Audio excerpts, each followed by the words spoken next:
Hi Mukta, Hi Dave, how are you? I'm doing good, very well. Feel happy and blessed Right. because I think I am living my dream, Mm-hmm. living my passion, and hopefully working towards making a slight impact in the Right, field of early right, years right. education. So, yeah, happy, doing wonderful. Right. I really like the part because I just asked you how are you, and then you explain all of it. Because most of the times, what happens is we do ask people how they are, how are they doing, etc. Yeah. But then the answer is very simple: I'm fine, I'm doing great, I'm okay. But then since you've answered this, in a much more wholesome manner, I want to understand what kind of space are you in currently in your life? So, my professional life definitely has a ripple effect on my personal life because when I go to work, it's Right. it's a zen zone. Right. It's a zone which makes me feel so happy, blessed, and content. The amount of unconditional love that we get from these children, the children in the early years, it's tremendous. And it makes me feel very happy. When you're happy at work, when you're happy with the people around you, when you're happy with your staff, you definitely bring back that happiness. You do not bring any stress of work back home, and then you feel very fulfilled.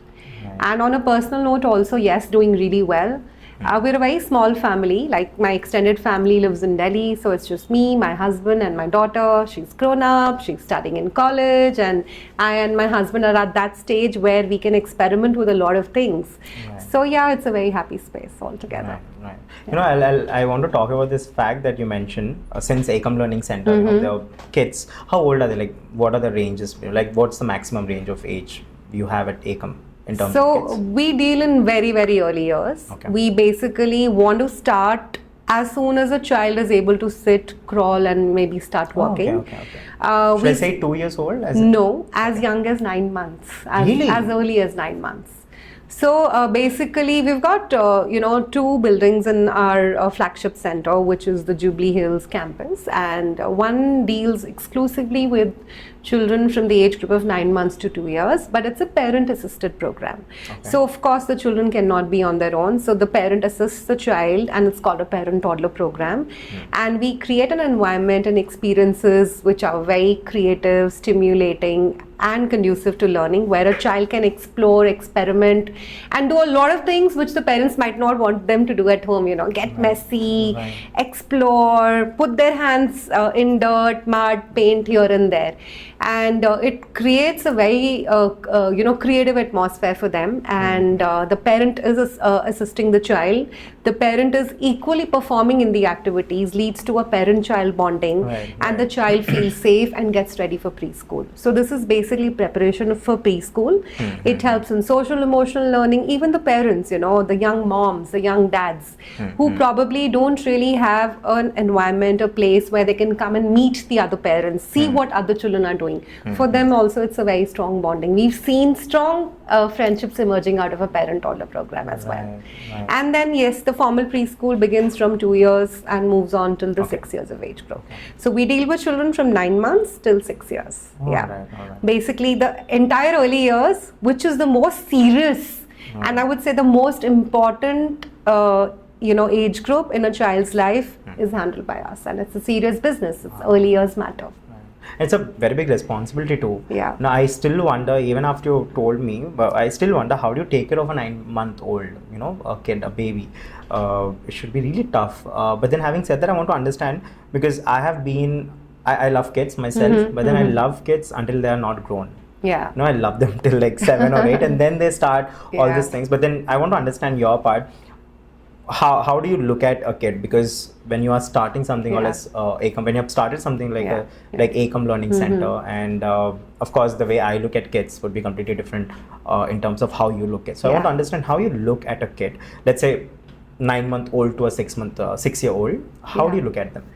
See, we look at children as blank slates who are ready to be filled up with knowledge. Okay. But unfortunately, early years are still not treated to be something where it's a serious business altogether. So we look at children, their brain is like a sponge. They're like a sponge. The more creativity that you fill into into that sponge, the more stimulating environment that you create for them, an environment which is which is full of fearlessness, an environment where they can take risks, an environment where they can experiment, explore.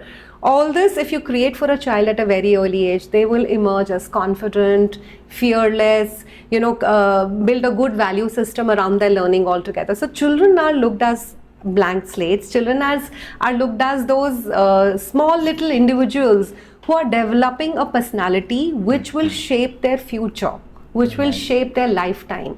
And that's why they say early years experiences are very, very important. Right. I would say you look at any adult who's probably disturbed or going through some kind of trauma-based behavior. Yeah, it does go back to the childhood, because it does go back to the environment, the experiences that the child has had in their early childhood. I have one interesting question here. Yeah. What I believed before was that till 6 years you wouldn't even remember what happened in your life, right? I mean, I'll tell you. I remember.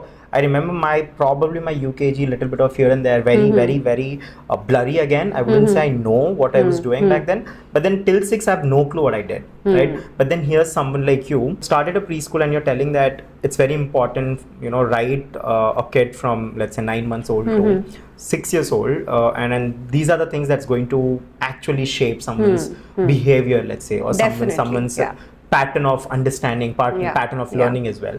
So to understand, how is that related? I want to go deeper into it because I don't remember anything. But then I'm sure now that you're saying, I'm sure it must be science back that I must have picked something, Definitely. right? And my life is now structured based on those 6 years, those early years. So I want to understand, how is this related, and how does this actually practically, on a very scientific approach, actually makes changes?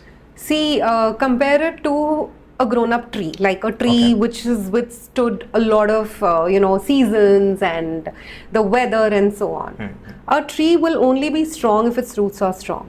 And how the fruits are going to turn out, they're going to be sweet or they're not going to be nice, and all of that depends on what all we put into the soil, how healthy a seed is. So a child's early years are the ones which basically shape how a child is going to be turning out in the future. The confidence, the freedom of speech, the fearlessness, the value system, a good citizen of the world, empathy, love, respect, all this can be ingrained in the child's mind in the early years. You let the child experiment and not keep curbing the child's curiosity. You don't curb the child's creativity. The child is going to definitely learn to experiment and take risks in the long run. There is a sentence that I say a lot during my presentations and workshops with parents. They say a creative adult is a child who has survived. An adult who's creative, in the adulthood, is someone who has survived the creativity in the early years. Because as parents, as educators, we keep killing their creativity, we keep killing their curiosity. A lot of times parents are busy, either because of work, these days social media addiction, so many social responsibilities that they have, that when the children ask a lot of questions, we tend to say, not now, I'm busy, later, don't do this, don't do that. Plus helicopter parenting, parents are always hovering around the children, seeing what they are doing. They do not let them take any kind of risks. So a child's personality is shaped in the early years. A confident adult will definitely be somebody who's had a very loving atmosphere, who's been allowed to do take a lot of risks, who's been allowed to speak. But children who are shunned right from the very early age to try out new things will never be able to experiment in the long run. That's why it's very important, how an adult is depends upon how their early childhood experiences have been. And these days the world is lacking empathy. One of the main visions aims of our preschool programs at Ekam is to develop those values where children, start understanding what the other person's point of view is, empathize from their aspect, and develop those values altogether. So numbers and letters they will learn. If you do not remember anything like from your early years, it's probably there have not been very, very creative experiences that you've got. But creativity can be built in the early years, nurtured, because children are born curious, children are born creative. And if we see, why don't we as a country come up with so many innovations and some kind of new approaches altogether? Because here during in the Indian education system, still a lot of traditional methodologies are being followed, where it's like rote learning and children not experimenting altogether. When you're not giving them that environment, they will not think out of the box, right? So they got to think out of the box. That's why early years are very important. Now that you're talking about it, I go back to I think I've read several articles and researched as well, and I believe the early years are the ones where the brain form the most neurons, neuron collections and all connections.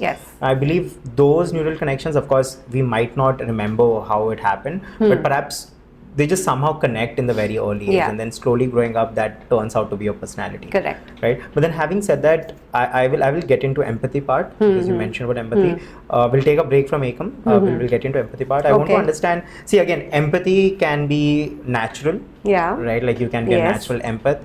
But then sometimes life makes you an empath. The kind of experiences that you get. And then when you have those kind of experience and you sit and you start to reflect on those experiences, you become an empath. Right? So I want to understand, how did you become this empath? Because I've been hearing this word from you, I've been talking to you, and I know for sure that you are an empath, and I'm sure no one can actually run a school if they're not.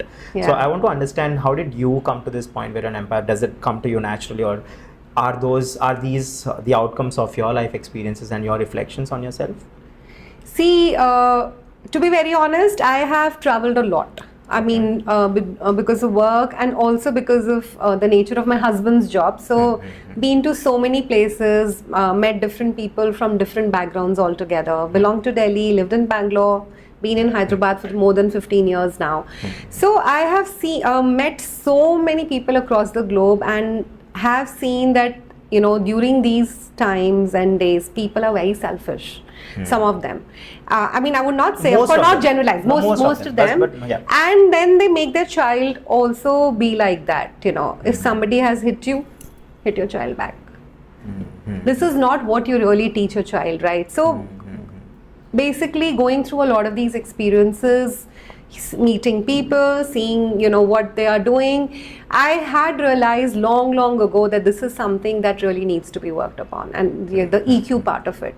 Plus my last stint with another school before starting Ekam, we've gone through a lot of those leadership retreats, read books, analyzed them, have had group discussions, and seen what is the need of the hour. The need of the hour is the EQ, development of EQ in children more than the IQ, because artificial intelligence is going to take over everything else, and what is going to differentiate you from the others will be the emotional intelligence, and your empathy factor is definitely going to come in. So, and to be very honest, early years is something which is irreplaceable. Even if AI comes in, robot teachers come in, nobody can take over the early years altogether. So since we have the responsibility on our shoulders, a very, very important responsibility on our shoulders to shape the children's future, because they can become great citizens of the world, they can become, good human beings, their personal relationships can be impacted by the experiences that they get in the early years. So, I felt this is something that you need to really work on in the early. And apart from empathy, of course, even love, respect, discipline, integrity, all of this is very important. So at Ekam, of course, we follow a lot of hands-on learning approach, and the learner's profile that we have, all the activities are centered around that and make the children, develop those attributes altogether. And I feel in the early years, developing these values, and again, of course, as I said, confidence, fearlessness, freedom of speech is very important. So the empathy factor has just come from the kind of experiences that I've had watching people, meeting them, traveling, seeing different countries. And yes, as group work, we've been given tasks also in my previous organizations to understand and learn about the early years altogether. Right. Yeah. Why Ekam? When I say why Ekam, I mean why the name Ekam? What's the story behind Ekam? So, basically, Ekam has two meanings. One is number one, and one is unity, all together. Basically, we wanted a name that kind of says it's an amalgamation of so many things that we do together here at Ekam. And we're going to be number one in this field altogether. So Ekam is unity. Ekam is a combination of different approaches that we would follow, work on again value building and personality development. Academics I'm not talking at all. Of course. We do focus on academics as well, but we feel all the other qualities are very important. That's why. And then again, we also believe a lot in traditional values. We didn't want to keep a fancy international name, which a lot of schools are doing. So we wanted to go back to our roots. Also say we are internationally minded, we are progressive, we are bringing an innovation in education, but yet deeply rooted in Indian value systems altogether. And that's why an Indian Sanskrit name. Right. Yeah. Now we'll talk about the team, since you've been mentioning we. Yes. I want to understand, of course, I've researched and I know who's behind the team, but I want to understand who's who and what are the responsibilities. How did you come to at a space that you would want to come together and work on something like this? I want to understand the story behind Ekam. Yeah. So the itch of always doing something to bring a difference in the field of early years education was always within me. I've been into education since the year 2000. Right. And of course taken breaks here and there because of traveling because of my husband's nature of work. And what does your husband do though? My husband has also changed his fields all over the years. He was into tech earlier, studied at the Delhi College of Engineering. He was an engineer, then did his ISB, MBA at ISB, which brought us to Hyderabad, and changed his field. Again, stints with a few startups here and there altogether. So I have not had, if I was working continuously from the year 2000, I would have had 25 years of experience by now, but took us a few breaks here and there. Working with other schools, what made me feel was you cannot bring in that element of creativity how you perceive it to be. So professionally you were a teacher? Yes, I was a teacher. My mom was a teacher for many so years. That it inspired rubbed me. onto you? Yeah, it rubbed onto me. And seeing her work-life balance, the discipline, all that was something very inspiring for me. Moms are this amazing creatures, I believe, and I don't know, once a woman turns into a mom, she just becomes someone else, entirely. Empath, as you mentioned. I think empathy starts, if you're not an empath naturally, once you're a mother, you'll start becoming an empath. Yes. But then having said that, I want to understand more about how it started. We'll get there, but then there are lots of branches coming in, and I know. I'll go one way, I should have a pen and paper and then write. Yes, okay. Please. So I always had that itch of doing something creative, working on bringing innovation in the early years, taking it as a serious business because early years matter. And when you associate it with another school, they have a different vision, and especially if it's one of the big schools, because I was associated with one of the big schools in Hyderabad, which did bring a very positive impact, because I give a lot of credit to the CEO of that school, because who took us through a lot of leadership retreats and made us think about how you should bring dissonance in your life and make yourself uncomfortable in the area that you are in, and once you come out of it, then you are able to do new things altogether, because if you're comfortable in a certain thing, you will just become very passive. So I always had that itch of doing something different, bringing a difference in the field of early years education. And then I met Shilpa. I had this idea of starting my own preschool, and Shilpa and I were friends, and she also introduced me to Samantha, and when three of us met, it was absolutely amazing, because all three of us had the same dream. We had the same vision of bringing a difference in the field of early years education, because early years preschools are the most neglected area, even not just in India, even abroad also. Even if you see abroad, formal schooling they say begins at 6 years of age. Before 6 years, Right. It's just anything or everything. So we realized that this is a serious business, early years matter, and we should do something to bring in innovation and take it seriously, because again, as we discussed, maximum brain development happens in the early years. 80% of the brain is developed by the age of 6, and the experiences that the children have will shape their personality. So when we met, we had a common vision, and both of them were very, very excited about the idea. And we started discussing on what it should look like, what should be our vision, what should be our philosophy. Unfortunately, that year COVID struck. We launched our school. We basically thought of starting a school in the Christmas of 2019. That's when we announced we're going to be starting Ekam. And 22nd February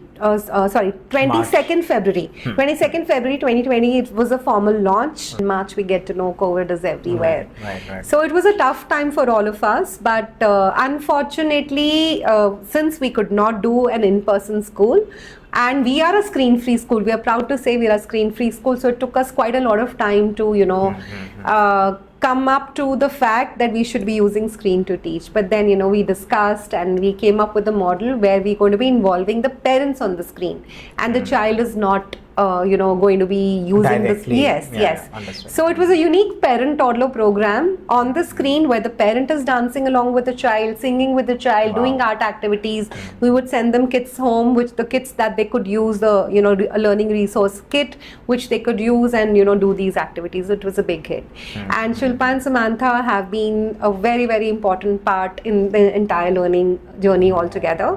While I look at the pedagogy, curriculum and the operations, but their support in probably, I would say envisioning what we are doing today is really important. And of course, we sat together, designed how our school should look like and what we should do, what kind of philosophy we should have, what would be the teaching staff like, and they were very, very involved initially as well.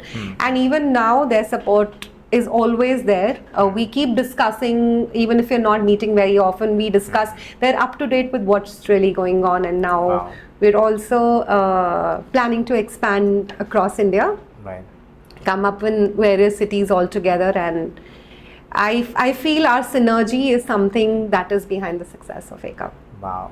Yeah. I'd go back to your childhood now. Since you are helping kids with their childhood, I want to understand your childhood.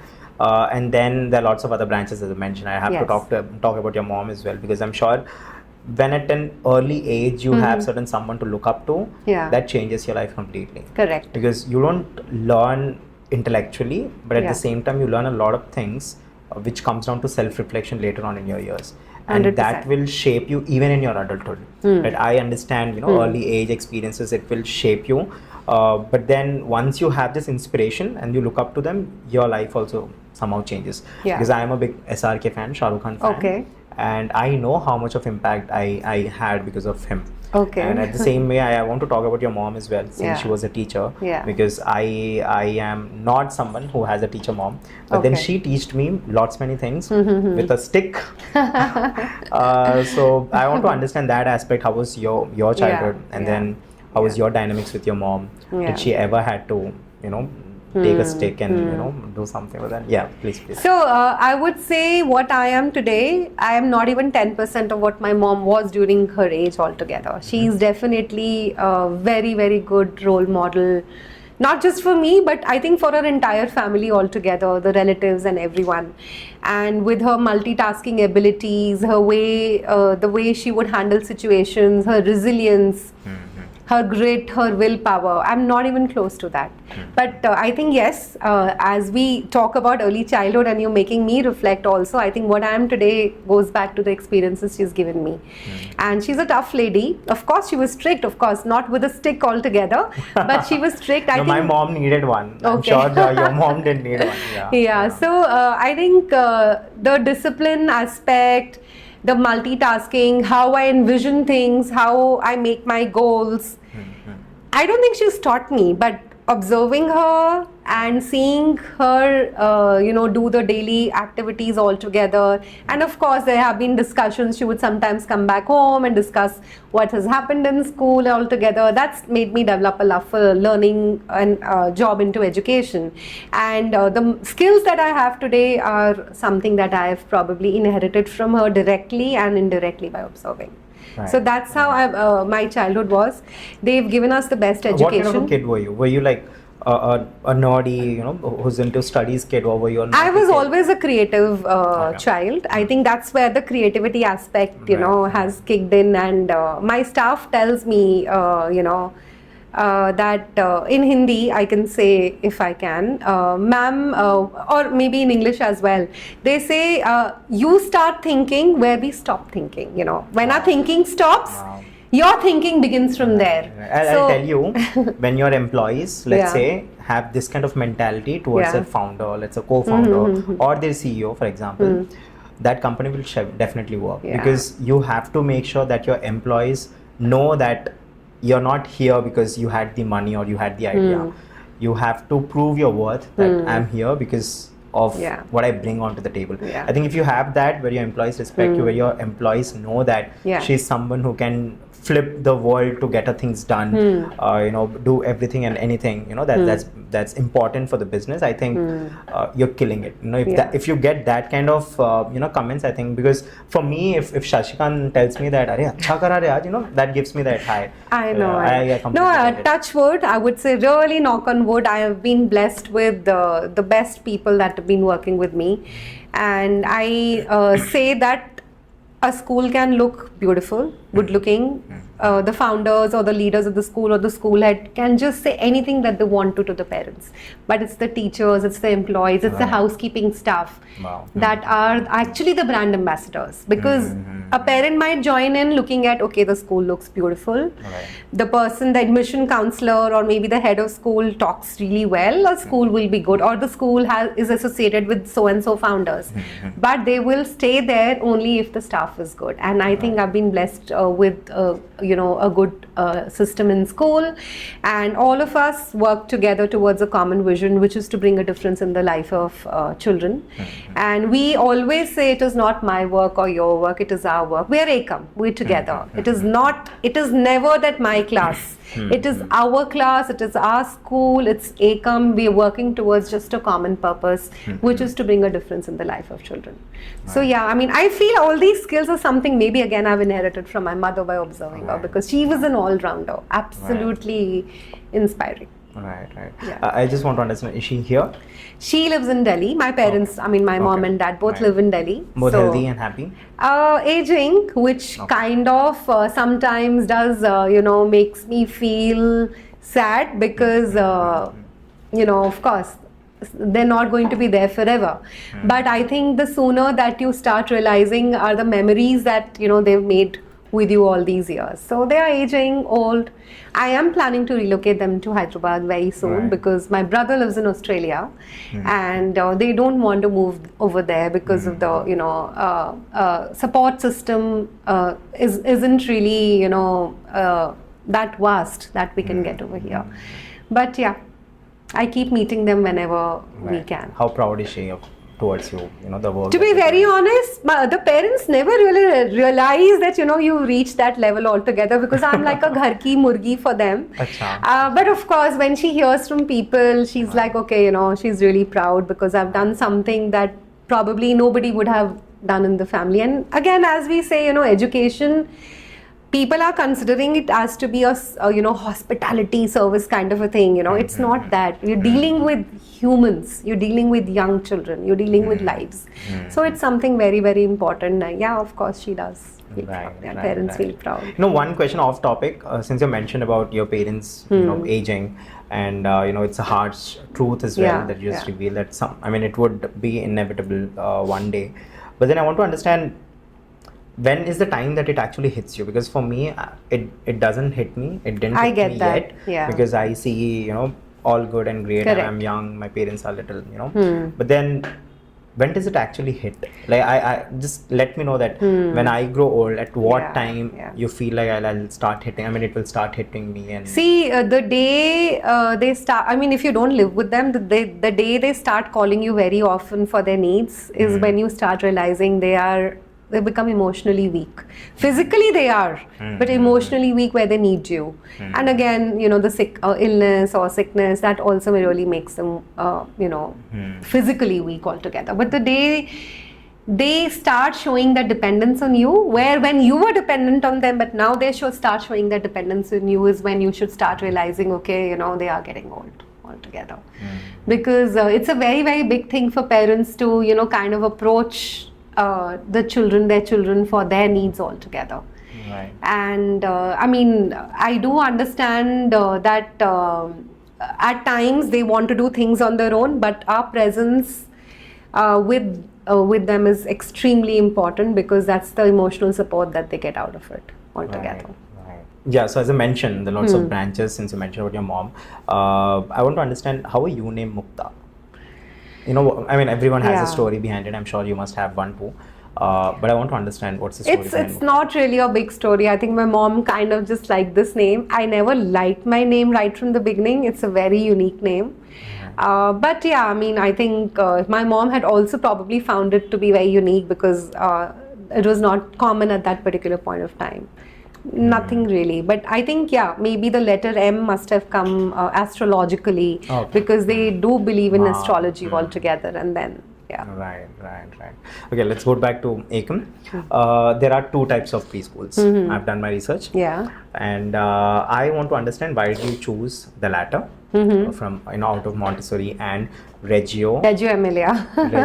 Reggio Emilia. Emilia philosophy, Since it was Montessori and Reggio Emilia philosophy, I want to understand, why did you choose the latter? The story behind it, your understanding behind it, and that's okay. So there are not two philosophies, there are many actually, but these two are really popular. There's Waldorf, there's kindergarten, there's Playway, there are lots and lots of, and some locally made on their own. So we are a Reggio inspired school, and you know, the curriculum is a global curriculum, a lot inspired from the PYP as well.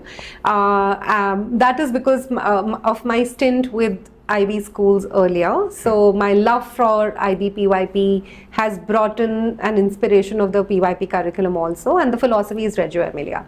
Now Reggio is not a very, I mean, it's a philosophy which makes a child express quite a lot. It's not very confined, you know, it's very child-centric. It makes the children express, make projects, experiment. It's very collaborative. Whereas Montessori is more individualistic. The environment is preset by the teacher, and the child of course has the flexibility to choose what they really want to. They finish a task and then they move on to another task.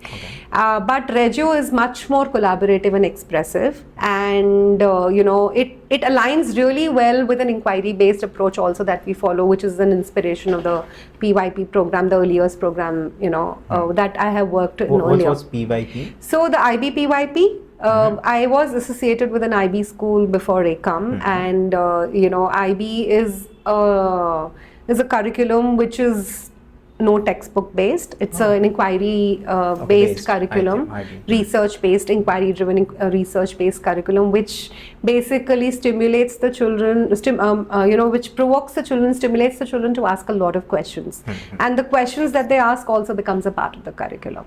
So the Reggio approach creates an environment which is stimulating, which is conducive to learning, which makes the children ask a lot of questions, who are already curious, you know, they are naturally curious by birth. So what is the questions that the children ask also becomes a part of the curriculum.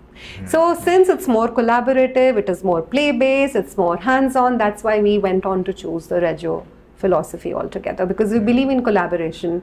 We also don't believe in mixed age group learning, whereas a Montessori school believes in a, you know, mixed age group learning. We believe a child learns socially, emotionally better when they are within the right age group.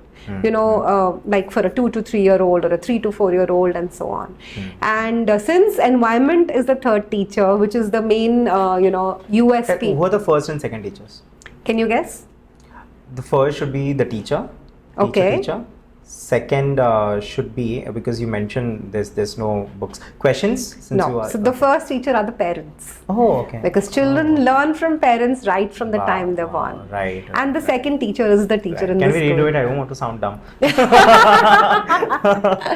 Like इसको ये भी नहीं पता कर रहा है podcast. नहीं, I thought, okay, Right. you know. No, I'm kidding. Yeah. Of course, you know, there's this saying, no, they say first mother, no? Parents, I mean, both the parents. Yeah, parents and then teachers. Yeah. And then third is environment. Environment. I'll be so called out as dumb now. No, not really. You're being educated, right, Yeah, for yeah, this. So yeah. yeah. Okay. No, I have lots of questions. I've been notorious to ask lots of questions. Abhi you were mentioning, no, that kids ask lots of questions in Reggio. Yeah, I'm sure I'll ask you lots of questions. I'm just hoping that you don't run out of your time, because I'm sure you must be busy. This is my area where I can go on and Right. on. So it should be a marathon. Yeah. Right? All right. Yes, please continue. So environment is the third teacher, the first teacher being the parents, because the moment they open their eyes, right from the mother's womb, the child starts learning, you know, the way a mom communicates, the gentle movements, singing songs, calm atmosphere, or if, you know, there is a lot of noise, the child also becomes a little, you know, I mean, the personalities also change right from the womb altogether, I would say.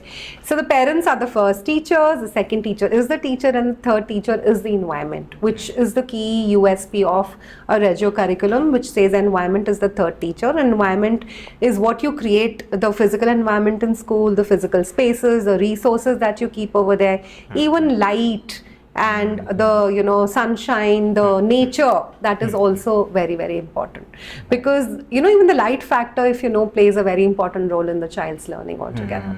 So environment is the third teacher. You can make it stimulating. If you make the environment very distracted, the child is not going to be focusing on the activities. Make the environment subtle, make it, you know, the physical environment, focus more on the activities. That is also the environment. Make the resources colorful, make them stimulating, make them inviting. Children will start you know, kind of getting attracted to the activities altogether, and, you know, they learn. And then it's a play-based learning approach altogether, because children love to play. Play comes naturally to them. So if you're teaching them something through play, that learning remains with them forever. So it's not an effort altogether, you know, it's not an effort. They are playing, but indirectly and directly they're learning a lot of things. Yeah, so this is the very reason that I really wanted to you know, come to Ekam and see, because when you mentioned that third teacher is environment, I was really curious. I was like, is it? And I really wanted to come and see, which I'll do for sure sooner. But having said that, I want to get into the crux of it, Mukta, because how would you make a kid study? You know, not study, but learn, right? 9 months or you know, 1 year, whatever it is. I want to understand, how do you do it? Because it's very tough with kids. First things first, the instructions, the language, they're just starting to learn language, right? They're starting to learn Hindi, Telugu, you know, their mother tongue, or English, let's say. I want to understand, how do you make them learn things? Of course, environment, I get it. Activity based, I get it. And of course, there are things like empathy, play, and then there comes love, and all the other qualities that we all require, which somehow our generation did not get enough, but I'm sure schools like yours are really doing great now. But then I want to really understand, how do you make them sit, study, learn? You know, how do you do that? See, we're not a school with I would say a blackboard and chairs and tables. It's a very informal atmosphere. It's like a home away from home, you know. It's like a second home for a child. They absolutely love coming to school. Teachers, They don't cry? They don't cry. They don't cry. I mean, initially the first few days, the very little ones, 2-year-olds, takes a week, 10 days, and they absolutely love coming to school. And that's where our parents' trust is built, you know, because they see their child is happy. And I mean, a child is the most precious possession for any parent, and giving away the most precious possession, even for 3 hours in a day, is a very, very big thing. So right from the gate, when the teachers receive the children, the warmth that they exhibit, the hugs in the morning, the high fives, the good mornings, even greeting the parents. You know, from that very moment, the parents are also relaxed. When a parent comes relaxed, you know, to the school and not anxious, they are giving away the child in a very, you know, easy way altogether, because anxiety also passes on to the child. So the child is not anxious, number one, when they're coming to the school. The teachers receive the children with a lot of warmth. Then as soon as they come into the school, it's not the chairs and tables that they're sitting on. We start with a very basically unstructured free play. There could be blocks, they could go to the slides, there could be some different elements altogether, which starts their day even before a circle or a good morning time starts. So they start their day with play. As soon as they come in, sometimes they come with a little bit of some kind of emotions maybe, but then this unstructured play lets them get into the flow. Like rewind everything. Yes. And then we start with a circle time, very, very informal. Sometimes a child who needs a little bit of an attention, we feel probably is maybe, sometimes maybe slept less or a little emotional that day, So the individual attention that we give to the children, and the teachers know everyone through and through. That's where we are able to calm down the children and make them get into the flow of learning. Then the learning is not like the bell is ringing, now we have the math period or we have the literacy period. The learning also begins through play. Now numbers can be taught through a hopscotch, numbers can be taught through forward jumping, like in the PE period. So we are one of the very few preschools who do a lot of activities right in the early years of age. We do music, dance, role play, the sports, the physical education, there's gardening, then there are life skills, there is drama, all that is happening in the early years. And these are not extracurricular activities, these are co-curricular activities. And co-curricular means a part of the curriculum. So children are also learning through them. So learning is happening in different stations altogether, and children are not just restricted to the four walls of the classroom. So for a PE class, there's movement happening throughout the day. So when there's movement happening, there is transition, there are different activities planned here and there. In an art period, they can even learn numbers and letters. You're painting on letter A, you're painting on number 1. So it's not the notebook or the pen, pencil or a chalk or a slate where they're learning in different ways altogether. And it's not a big task for us. This is where again I would say creativity takes place. I asked you this question. No, you're saying something. Please continue. I'm sorry. No, I was just saying, if a teacher is not creative in the school, then this kind of a learning methodology will not be successful. So we're very mindful again in the kind of teachers also that we hire in school, because you can't give them instructions that you do this from a 9:30 to a 12:30 or from a 9 to 1, because at times they have to immediately plan, this is what I should be doing with a child. And since it's a Reggio philosophy, it's centered around children, it's centered around the interests of the children. Even if a teacher has planned her day, okay, I'm going to be doing this, and even if it is out of context, for example, if the theme is on animals, but a child is talking about transport, started talking about a car or maybe a weird kind of a vehicle that they saw, and the teachers will not say, listen, the topic is animals and let's not talk about transport, we'll talk about transport when the transport unit begins. So that doesn't happen altogether. Everything is very, very child-centric. Again, we are not in a rush. We are working on the child's curiosity, the child's creativity, making them learn through play and not rushing through academics at all. So that's where learning is very, very easy. And teachers are facilitators. Now when you're talking about a 9 months to a 2-year-old, where it's a parent-toddler program, the teacher is just a facilitator. She's planning that 1.5 hours along with the parent, where they're moving from one activity to the other. And it's actually something which is really in demand. We run 2 batches for parent toddler, both run full, and parents absolutely love it. I think it's also the love and warmth that exhibits from everybody in the school. Right I think from the love keeps you going as well. Yeah. And I'm proud to say that anyone who walks in a school, I'm sure you'll be coming soon, but everybody who walks in a school say that the vibe that they get in the school is very positive. Right. It's full of love. I'm sure. I asked this question because the moment you told children come and they are very happy and they happily come, I go back to my childhood. So my home used to be like this. I just wanted to picture this. So it should be this corner of the road, the very corner, the dead end of the road. And then there was a 600-meter stretch which I would have to go straight and then take a left, and that's my school. So what I used to do is I go till the 600-meter stretch, and that very place where I have to take a turn I You don't would go. fear, huh? I don't go. I first start crying, Yeah. and then I start crying more and more until I vomit, and I come back home. Okay. Right, this was my condition. Yeah, and my mom thought that he's never going to learn anything. If this is what keeps happening to him, he's not going to learn anything. He'll probably have to do some or the other job whichever comes his way, and I should take care of him. We should earn so that I can take care of this bacha who doesn't study at all. Yeah. That kind of environment I was proud of. But then I got to be something else, which my mom didn't. But then I want to understand why does a kid or a children, I mean, why does children cry when they go to school?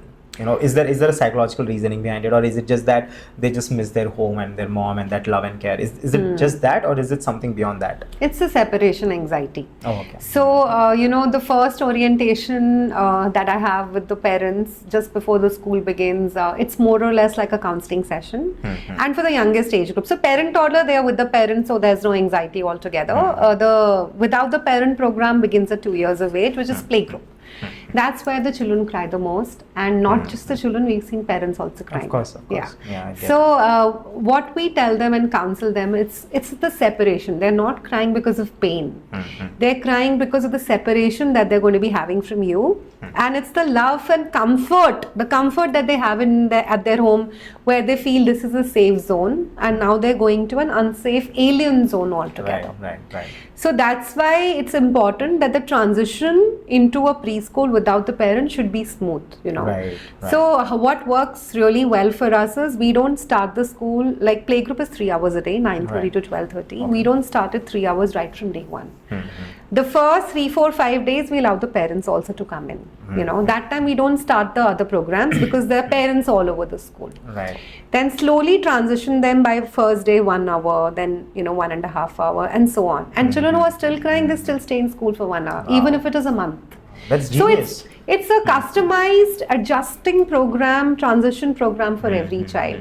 And during that time, the parents are allowed to be in the school campus. We don't hide. We don't have CCTVs in the school altogether, but it's a For security purpose. Yeah, I mean, generally, we don't want the parents to, as I've used the term helicopter parenting, where we don't want to keep the parents always watching what's happening in their child, because you got to trust what the school is doing. But they are, it's an open door policy. They can walk in any time that they want to. We won't be restricting, Just give us a call, come in. You can peep into the classrooms also, because there's nothing that we're hiding. But just because we are creating an easy transition for the child, even for the parent. I absolutely love this concept. The transition concept. Yeah. Because I was literally picked like a rice bag And gone, and put it here. And so then, that builds more fear, because you're like, firstly, I don't want to go to this place, which is not my home. Right. And then I'm with strangers. Who are these people? Yeah. Right. So again, I would say there is no one way that we deal with. Sometimes this way, Other. children don't come with instruction booklets. If they came with instruction booklets, we would have followed. Right. So that's why being in the early years, having a creative mindset, coming up with new ideas is very, very important. That's why I said artificial intelligence will not take over early years ever. No, I'm sure. Whenever it comes to emotion part, the emotional healing part, the emotional quotient part, I'm very sure that artificial intelligence wouldn't be there. I don't know, probably 200 years later, 100 years later, who knows.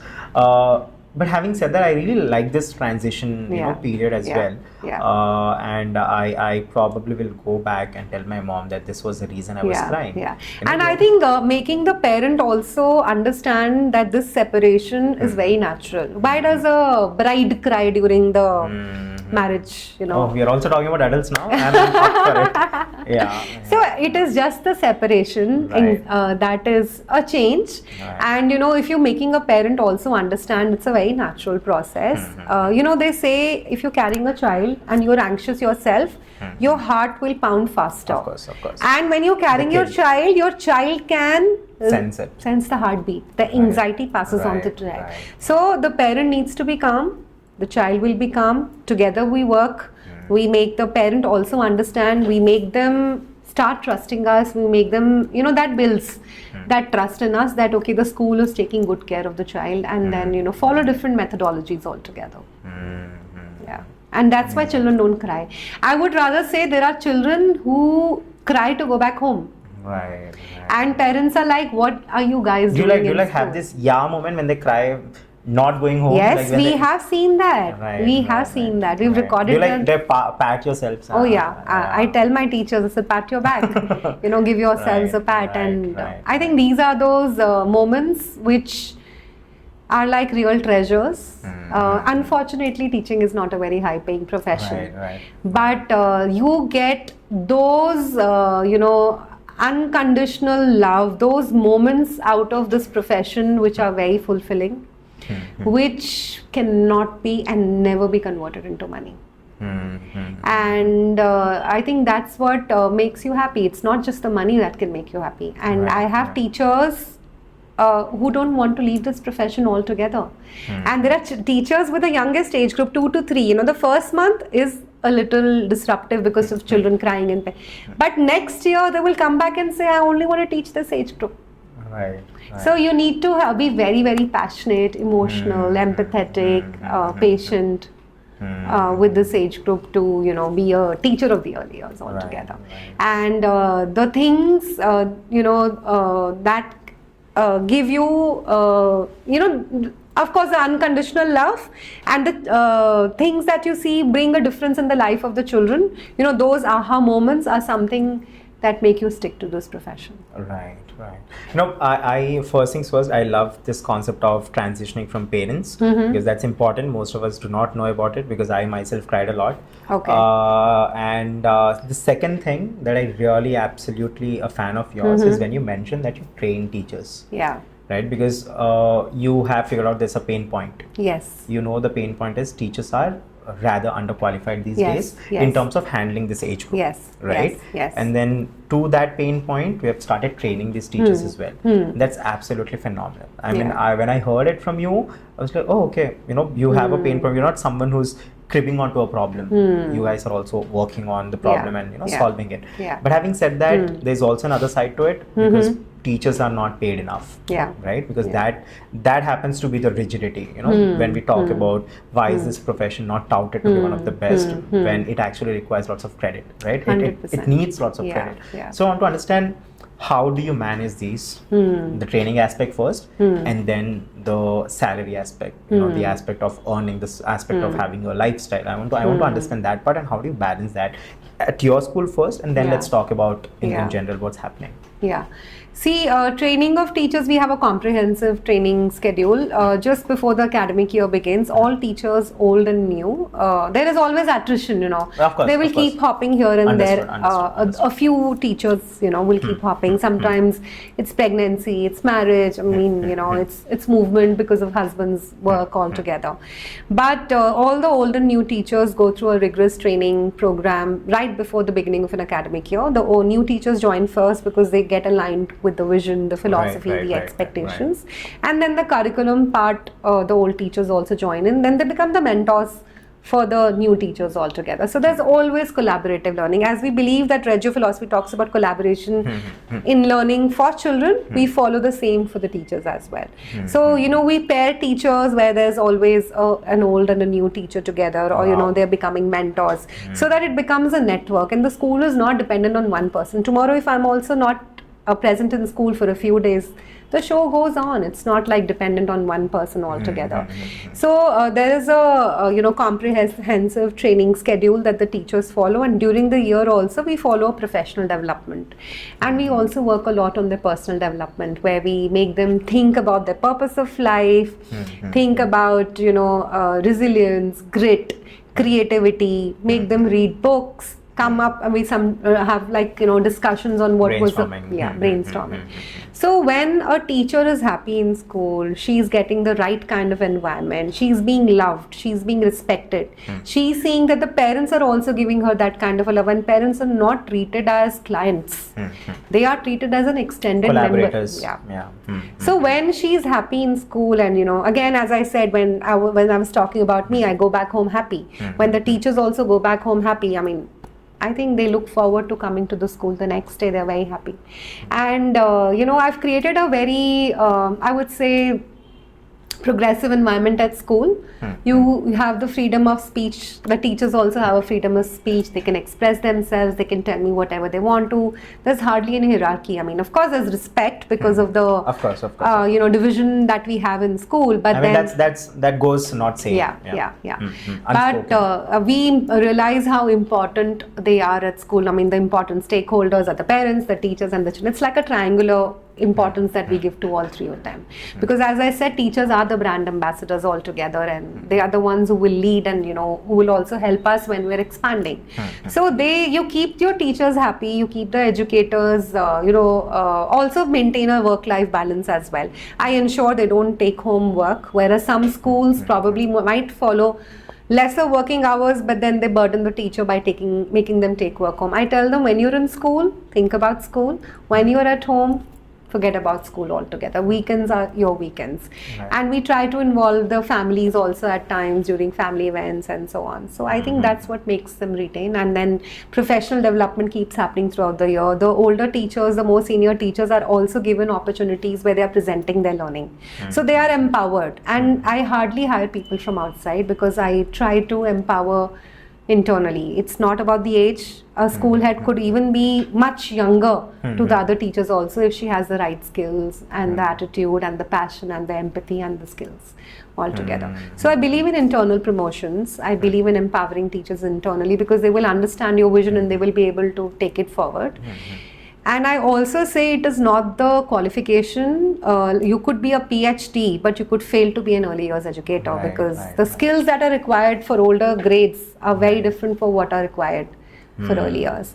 And I'm open to hiring people without any educational qualification to be a teacher, if they have the right passion and the patience and the empathy to be in the early years altogether. Because then we can give them, we can twist and turn and make them actually ready to lead a school like Ekam. Because, please. Because sometimes it's difficult to unlearn the traditional methodologies than to learn fresh. Right. I think that's where freshers come into hand. But then with the teachers who have had certain experience, I wouldn't say aged and old, that won't be appropriate, but then the teachers with more experience, I believe they know how to handle, right? So handling comes, and then you're pairing them with a fresh mind. I think that's great combination. But since you mentioned that there's no educational qualification required, I'm just going to make a very bad joke. Shashi padhayega? Right. But having said that, I want to understand this very aspect of I had this question, I forgot what was the question. It was a very so you mentioned that there are attrition rates as well, of course, right? In every profession. Every profession. So I want to understand, when, let's say I'm a kid and I'm attached to this teacher, and then the next year I come in, she's in there, let's say. How do you handle this? I mean, as a parent, or you're talking as Ekam, since it's yours, I want to understand, how do you handle it? See, to be very honest, I do feel bad at times, because if I'm attached to someone and suddenly I feel they've ditched me, it's like they've left me and gone. But then at times you have to keep your emotions aside and think at it from a professional perspective altogether, because everybody has a right to move on and think about themselves. Because if I'm trying everything to make them retain here, I'm also being selfish, it's like that. But I have seen mostly that teachers who are attached to the school, not to me or just me, but who are attached to the school, and of course me as well, they are the ones who will never leave you and go. Because sometimes teachers move on for a couple of thousands here and there, because new schools keep propping up and everybody has their eyes on Ekam. One teacher from here will go and become a center head for another school. Has it happened? Yes, it has. Teachers who I have probably found average, they've gone to other schools and become school heads, smaller preschools. And then they like the idea of leading a school rather than, working here altogether as a teacher. Because I feel you should be fully equipped to kind of lead a school, otherwise you'll be a terrible leader altogether. Right. So you're always vulnerable then? Yes, that's there.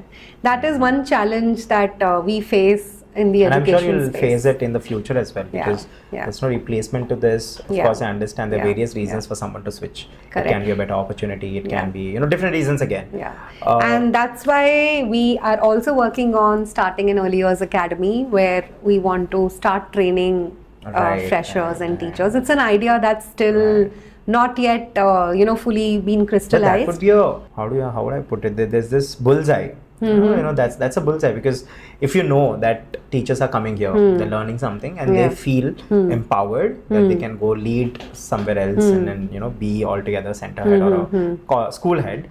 I'm sure if you take this as a strength and then start training, I think that's a great idea. Right? So, we do plan to start an early years academy, maybe let's say in the next year or so, where it is not just to be selfish for Ekam, but for the society also. Right. Yeah. So since you mentioned that teachers attrition, we've spoken about it, but I want to understand, what are the other challenges that you face, on day-to-day basis apart from the teachers?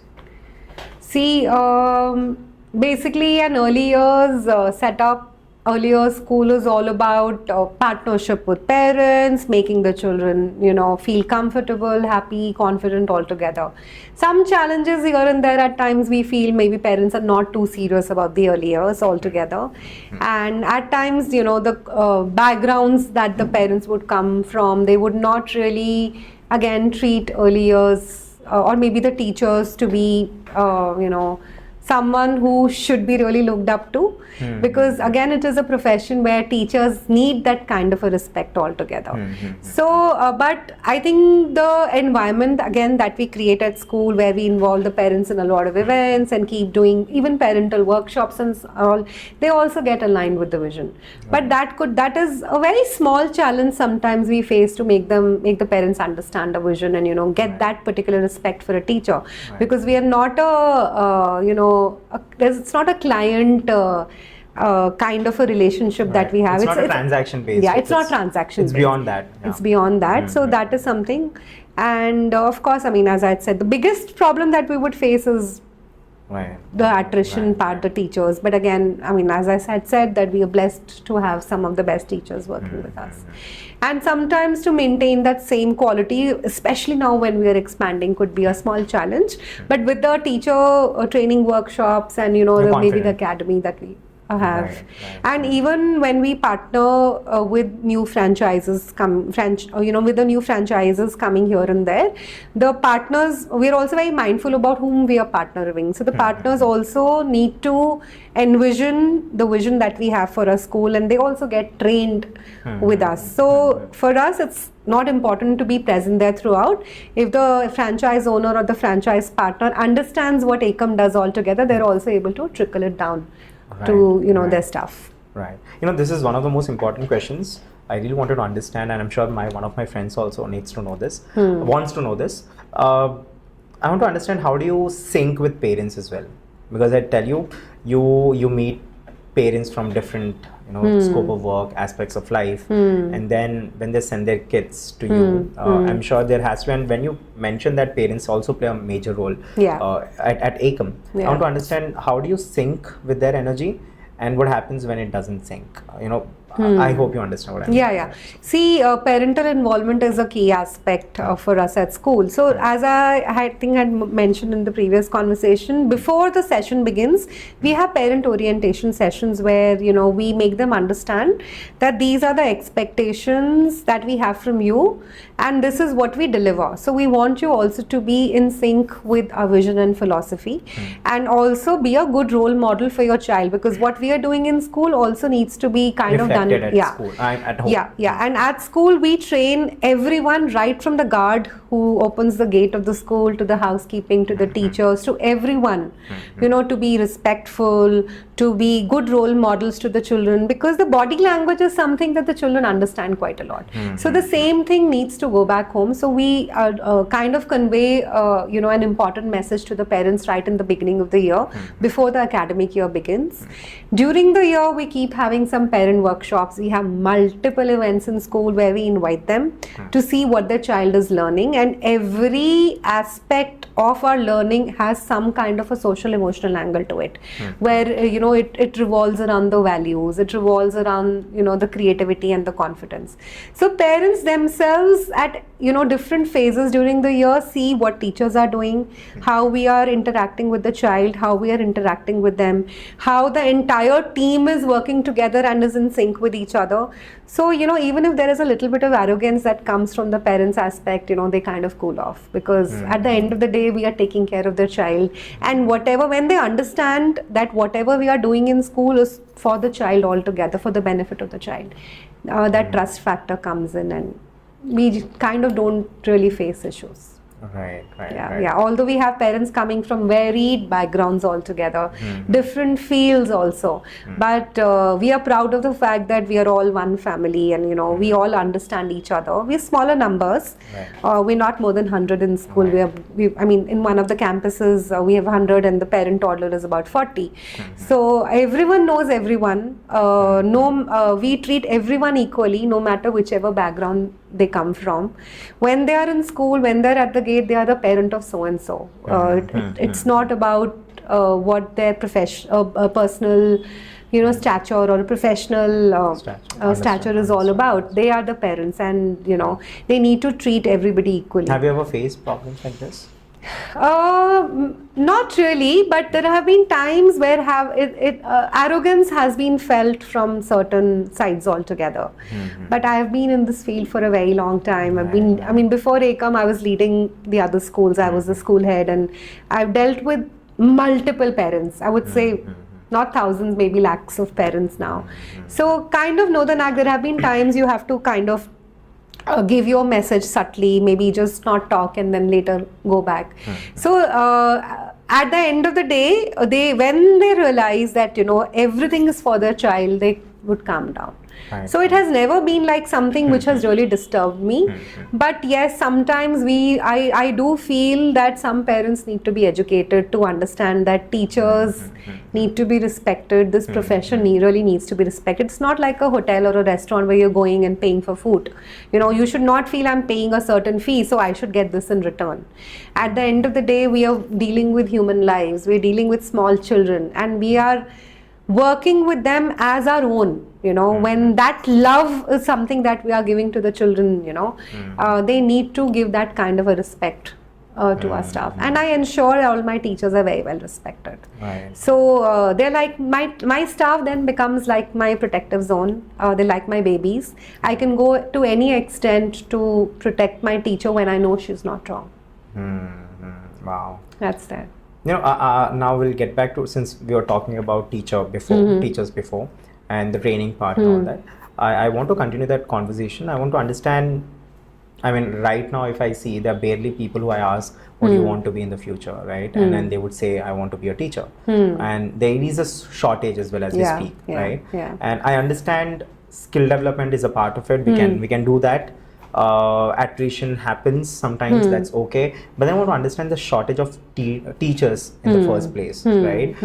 How is India moving forward? And I think back then when I was in my college, there was this article that we had to write and publish as well, where we discussed on how can we inculcate that more freshers or more PhDs they are coming into this profession of teaching. So I want to understand what's the current scope of India in terms of teaching? Where are we? Are we there where the so-called countries that we look up to? How's it going?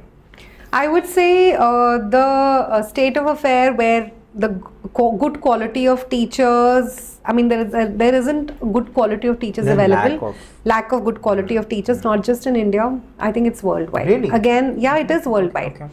A lot of countries, they're open for visas for teachers because they have a dearth of good quality teachers altogether. And does India also have a dearth of Yes, teachers? it does, because of the alternate professions that have come in. Initially, it used to be the doctors, engineers, where they would say the creme of the crowd, the intelligent or the studious will become like that. But now with the new professions coming in, lot of alternative modes of earning income, influencers, and so many other things altogether. I would say the newer generation is looking for instant money. They are not looking for the gratification that they get out of this profession, but money, which probably could be a fair reason also. But it's a sad state of affairs because teaching is a profession which makes the other professions. So I think there should be some involvement by the government where, they may give subsidies or, they give some additional perks to the teachers, because a school will not be able to provide that kind of a salary which a multinational company or any other corporate job would do that. So just keep inspiring. I would say when we hire teachers, it's not the CVs that we get. Most of our teachers come through our own teachers only. It's their friends who get inspired because they see them having a lot of fun in school. They see them enjoying. They see them going back home happy. They see them, sharing that love with children. So they are the ones who bring more people, even if they're not from an education background. But there's definitely a dearth of good quality of teachers, and this is a very sad state of affair. And how is it going to be in the future? Do you see do you see a shift that teachers are coming in as professions? There are lots of many people taking in teaching. See, schools have revised their salaries. There are still schools who pay teachers peanuts. It would be even lesser than a housekeeping. I just want to understand what's the lowest a teacher is getting paid in India as of now, and what's a teacher in let's say international school? Lowest school can be any number. We've heard 8,000-10,000 per month as well. And the housekeeping gets paid more, in certain schools 15 to 20,000 also, they get paid. So there are in preschools, I'm talking about preschools right now. K-12s have a different budget altogether because they will have older grades and the revenues will be different altogether. But in preschools, we've heard, they get paid as low as maybe 8,000-10,000 also. And again, when we talk about K-12s or international schools or even preschools, teacher salaries are quite high. They would go in lakhs as well. It's like that. So schools have revised their salaries because they have understood the need of getting good quality teachers. But still, people who want to become teachers, good people who want to become teachers are very less. They would not want to get into this profession. It's also with the younger generation where the patience part is also not there. It's instant, It's a world of instant food, fast. So there is a shift at times later towards life, like when the people, generally in a preschool, I would speak about women because we generally take women only into this profession. No, I wanted to ask this question, whether there are male counterparts as well. So preschools only take women. It's also, one of the instances had happened a few years ago where, the government has taken out a rule that until 6 years of age, like in a preschool setup, you cannot have a male teacher because there has been a case in one of the schools. What happened? Can you? A case of molestation and all that by a male teacher in the toilet and stuff like that. So I remember I was with another school and maybe this was the year 2017 or 18 and we had got 3 male teachers on board. Overnight we had to ask them to leave because the government had come up with this rule. So there's POSCO Act and there are some rules where you can... No, I thought this is, preschools have female teachers. I thought it's because, female are nurturers, they care and they have this, sort of chemicals as well. It's a biological thing. That is also definitely a reason, but then there's a rule also. Okay. And you can have in older age groups. Again, they say a male teacher should not be alone. There should always be a female teacher around or maybe a female housekeeping around. And what do you think about this ban and what do you think about this whole gender thing here? What are your views? I don't think you can really restrict it or maybe make it like a rule with one instance altogether because there are men who do want to get into this profession and they can be equally passionate altogether. But when I speak from an earlier perspective, I do feel yes, the nurturing part does come from a female. But in older age groups, I feel male teachers can do a lot more when it comes to the physical effort in terms of making the classroom interesting and also with their time altogether in comparison to a female teacher who would probably according to the Indian society still have to go back home and finish her additional responsibilities of being a wife or being a mother and so on. But it should not really be gender based, because there's nothing like one of the genders is more intelligent than the other or cannot do it altogether. And as a trend also, we've seen women choose this profession also because of the timings, because they think it brings work-life balance altogether. Right. We have spoke about how kids go to school, kids go to preschool, sorry, not play school. I'll ask you the difference as well, pre and play school. But before that, you mentioned that when parents come to Ekam and they come with their children, there is a certain transition period, right? Which is amazing. But I also want to understand the kind of transition period from Ekam Learning Center to a school. Because let's say someone's 6 years old, you're taking till 6. And after that, which grade do they go into, and what happens, how that transition look like? I just want to understand that.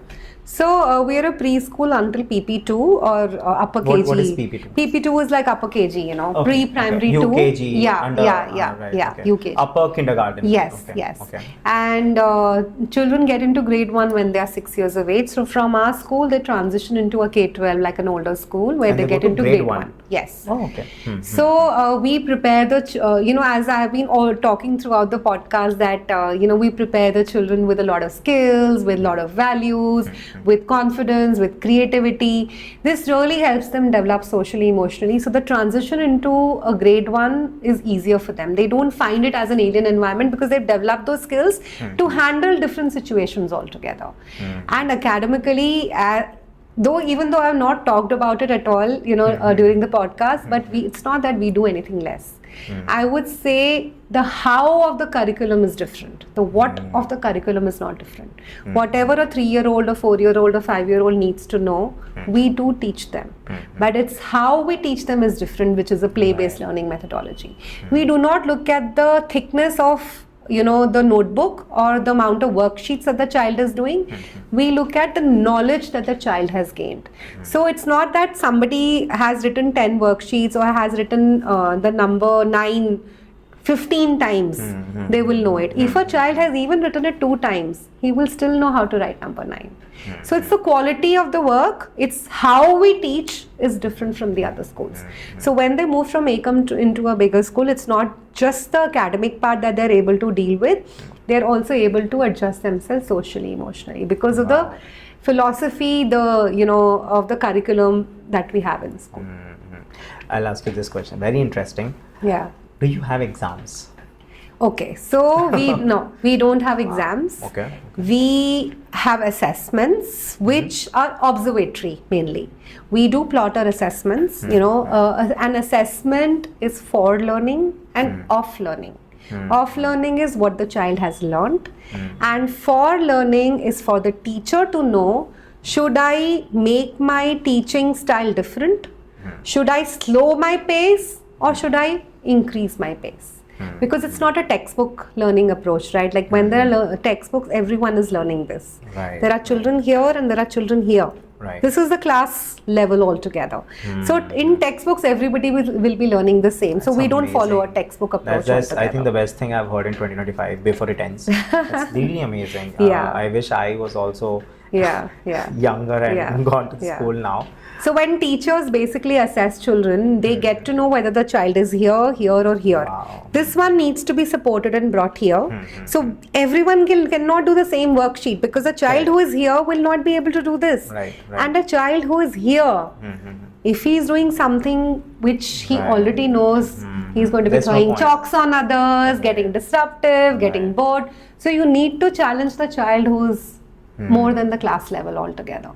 So that's where differentiated instructions, play-based learning methodology, everything comes into picture.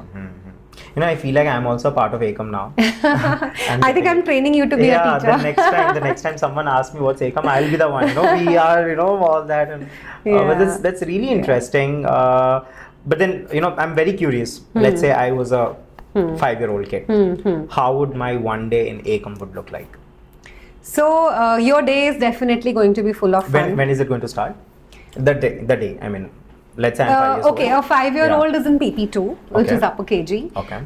The timings are 9 to 1. We give flexible timings until 2:30 as well. Okay. So you can leave at 1 or you can stay back till 2:30, which doesn't come at an additional cost. So 1 to 2:30, you have lunch in school, and we do 1:30 to 2:30 skill development. Okay. 9 to 1 is like a academic and a co-curricular activity program. So you come to school, the day starts with a free play kind of a thing. Then starts a circle time with good morning song, what's the weather, how are you feeling today. So when you're sitting in a circle, each and every child gets that individual attention from the teacher. When your name is being called, when that attendance informally is being taken every day on a similar basis, when every day you're being asked how are you feeling today, how was yesterday. So it breaks the ice, it breaks a little emotional baggage. If a child is carrying from home, maybe he could not eat properly, or he was upset, or he woke up late. So it sets the tone for the entire day, and the teacher also visually explains the child every day in the morning during the circle time, this is the flow of the day.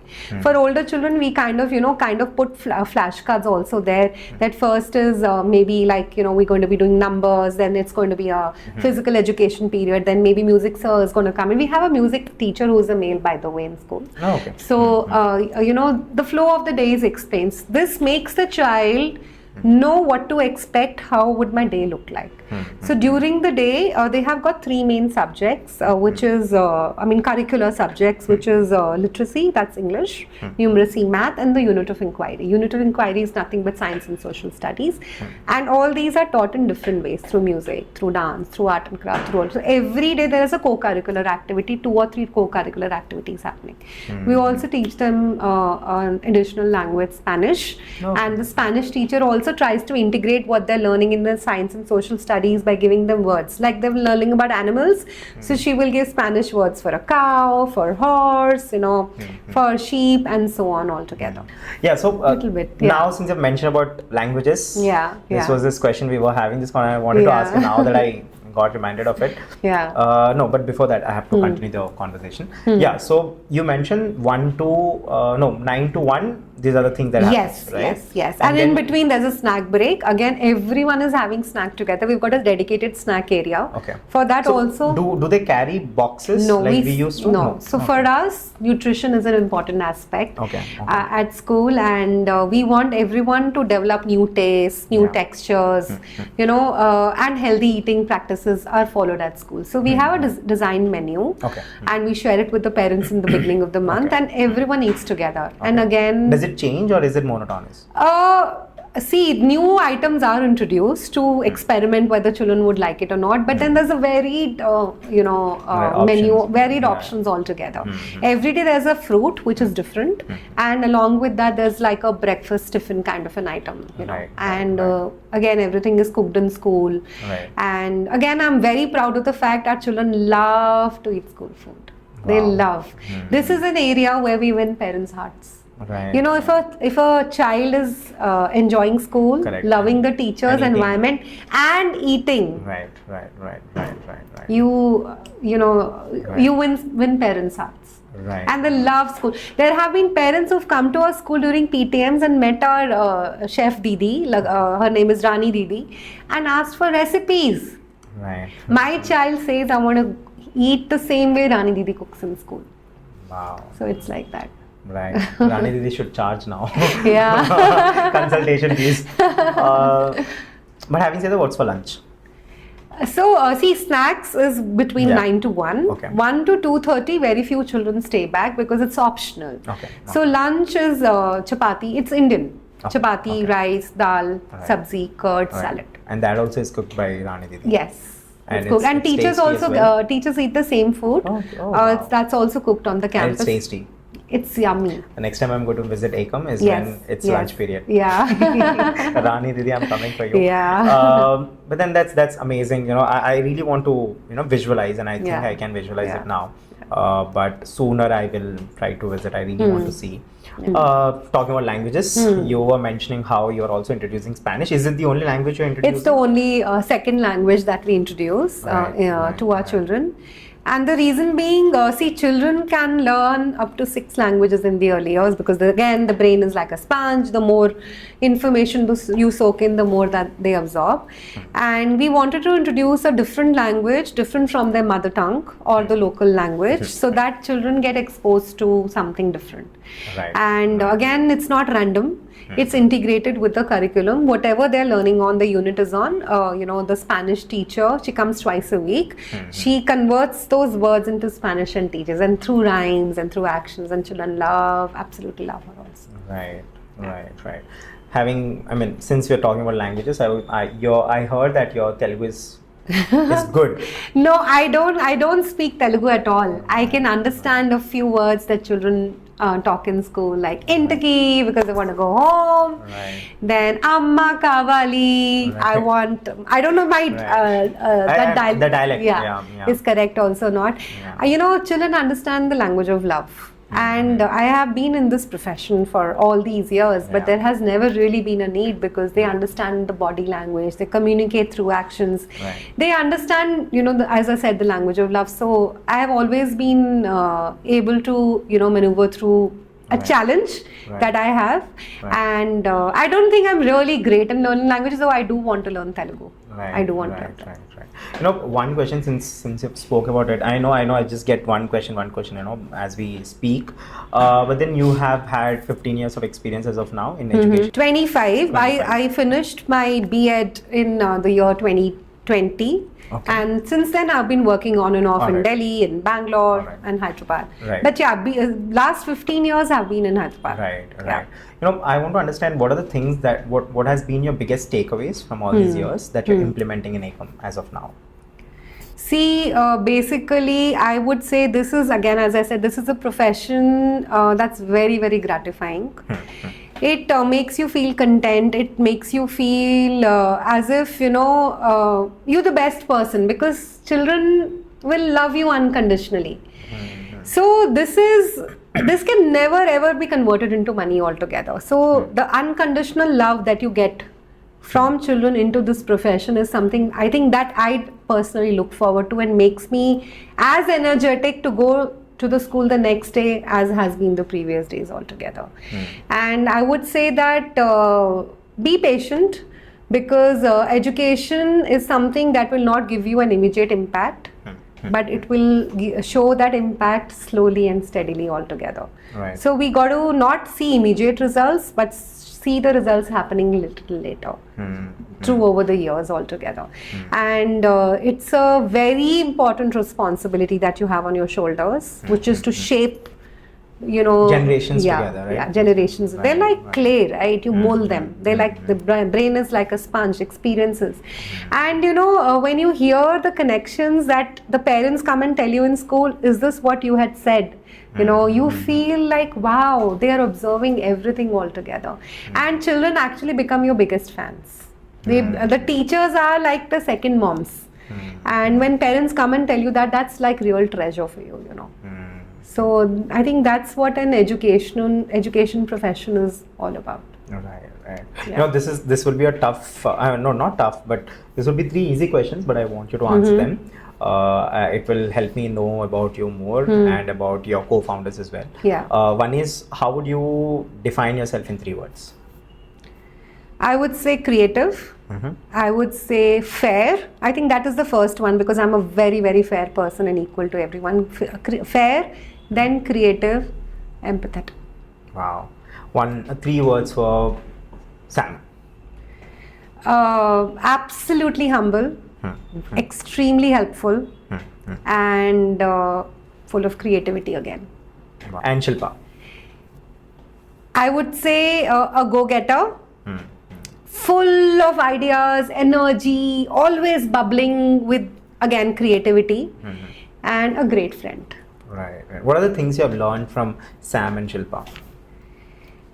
The passion for your goals, because I think both of them are extremely passionate, and how to deal with difficult situations altogether, because starting Ekam and making it successful as what we are today was not a cakewalk, because we, as we deal with different kind of parents altogether. And I would say that working as a teamwork, understanding each other, knock on wood, we've had the best times together as founders, working on the same dream, the same idea all together. So how collaboration is very important. I think all three of us have played an equally important role in, you know, making what we are. And what are the things that you learned from, I mean, what are the things that they learned from you? They would have learned. I think I feel both of them say that, you know, I'm very, very passionate with young children. You know, it shows in the way I talk to them. My daughter has become a grown-up now, so their face melts my heart. The spark that I mean, now also probably you'll be able to see, but the spark that I get in my eyes when I meet these children, when they give me a hug, you know, that's something I think they probably look. I keep telling them, you know, I tell Sam whenever she's in Hyderabad, come to the school, this is like a Zen zone, and she wants to come to school to spend time with children, and she says, Mukta, I'm jealous of you because you're spending so much time having all the fun all together. I think that's what probably they see and can differentiate that how I'm different from other people is because the way I deal with young children altogether. That's I'm sure, I mean, the way they mentioned that you're very passionate about kids, and it shows in your face as well, because every time I have a new question cropping in your mind. Yeah, every time I have a question cropping it, this should be my next question, I look at you and I forget. Yeah, right. And I think that's because of your genuinity, that's because of your honesty towards your work, and the love that you have for children. No, that's why I say I truly feel blessed. And you know, most of the posts that I put also on Instagram, I don't know if somebody would ever see, I always write #blessed with an evil eye over there. Because I truly feel blessed of what I am doing with you know, my job. And I mean, this is something which is very, very precious. You know, after doing the other things in life, having a child, making her see, learn, and now becoming successful in what she's doing, my husband, my family, and everyone. It's the school, the children that probably, you know, give me that kind of satisfaction and gratification. Right. Yeah. Now, this is a personal question. You have been a daughter, you have been a wife, and you have also, I mean, you are right now a mother too, right? You have played all these roles. I want to understand now, looking back at all those three roles that you have played and still playing, how does it feel? I feel life is a learning journey altogether. You're always learning, and at that particular step of life, you probably feel you're doing the best, but when you cross the stage and you look behind, you think that you could have done better. I could have done better initially during the years, maybe because I got married really young. Then as a young mother, I felt, you know, I could have done. Now when I look back, I deal with young children, I feel I could have done really better, you know, things like that. So every stage is a learning process. And every experience makes you learn and makes you become better. So, you know, like starting Ekam as an earlier school also came from a personal experience, me being a mother and not being able to see things that had happened with my daughter's school altogether. But now, since my daughter has become a teenager, I do see a lot of gaps in the way teenagers also need support. So my life has been great, but I think when you look back at the years behind, you always feel you could have done slightly better, but no regrets altogether, because, you know, there is nothing right or wrong. If you have been happy and, you know, people around you have been happy, and you survived, you know, in a way that you're proud of, I think that's the biggest takeaway. So my daughter is learning psychology. You never know, in the long run she does something with teenagers, because I have seen her struggle, you know, through those teenage years. She should join my foundation then. We are looking for amazing interns. That's great. I know, I was reading about your foundation as well. So, and she has to do internships. Right. As a part of her projects. I shouldn't be asking this question, but I'll just ask, which has been tougher to you, being a daughter, being a wife, or being a mother? Being a mother. Because, you know, even though I have been able to work very actively in bringing a difference in the life of children altogether, but your child will never take you seriously because you are the mother at the end of the day. So that has been slightly difficult, because I think children don't take their parents very, very seriously, because they like, you know, just parents. She would still want to hide things from me, and she would go and tell my friends about it. So that's something I find sometimes a bit challenging, where I am doing things for the society, for children for parents. But my daughter, because she's my daughter, it's not that she hides from me and I'm a progressive mother. But I think it's the relationship. So maybe I would say being a mother was the most challenging. And then I've lived in a nuclear family with least support from the parents and in-laws because they were busy in their lives altogether. So yeah. No, I completely get it. I can feel you. Yeah, I can feel you. yeah. And there was this event that I attended where I was a panelist and I was talking about teenagers as well. So there was this question they asked me on to how to connect with teenagers because most of the teenagers, they are somehow disconnected and it's because of exposure, lots of exposure as of now, lots of media, social media consumption, etc. etc. And there's this fourth step that there was this. So there's this fourth step, not from me, but then there's this huge research on this. And the fourth step, I'm sure you're a mother, you don't need to be educated on. But then there's this fourth step which I mentioned in the event. The first step is listening. Right? I don't know if it will resonate with you or not, but I just want to say it here out loud. One is listening without comparing, listening without judgment, listening without any kind of inhibitions. Just listen.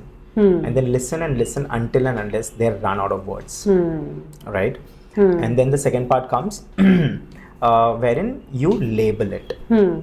Their feeling. Now you have understood the story, you have understood.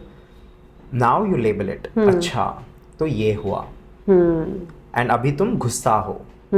Right? Is it gussa? Is it sad? I don't know what sad in Hindi, I'm sorry. Dukhi. And are you mad? I don't know how to translate mad into Hindi, but then just label it. The second part is just label it. Listen to the whole story, label it. Okay, you're sad. I get it. And then third is validation. Yeah. If I was in your place, if I were to be in your place, I think I would have done the same thing, or I would have reacted in the same manner. I would have felt hurt in the same manner, just like you. Right? And once you do these 3 steps, first thing is you have heard them all. They know that now, okay, she has listened to me. Second is you have labeled it. And the moment you label it, 50% of the stress goes away. Correct. The moment, and it's biological. I'm not even saying out of some experience. It's completely biological. Once you label something, because when you're in pain and when you're at that age, you're very vulnerable and your brain is everywhere, scattered. Your emotions are scattered.